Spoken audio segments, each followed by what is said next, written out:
కృపతోనే అనుక్షణం తృప్తి పొందేదను.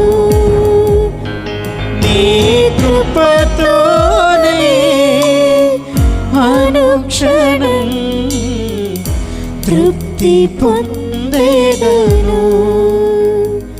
నీ కృపతోనే అనుక్షణం తృప్తి పొందేదను. చివరిసారిగా నీ కృపతోనే అనుక్షణం తృప్తి పొందేదను.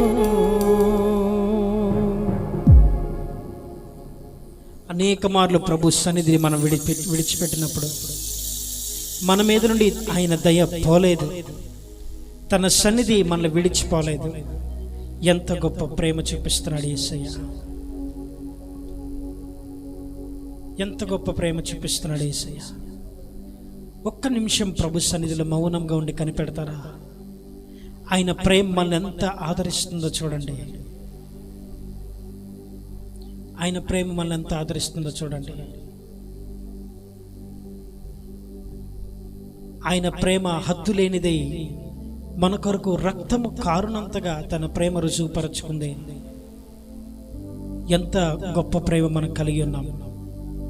ఈనాడు అనేక మందికి ఆ ప్రేమ దొరకక ఇహలోక వాంఛలతో, ఇహలోక ప్రేమలతో వారి జీవితములు చీకటిమయం, చీకటి పాలు చేసుకుంటున్న వారు అనేకులు మన కళ్ళ ముందే కనుమరుగైపోయారు కదా.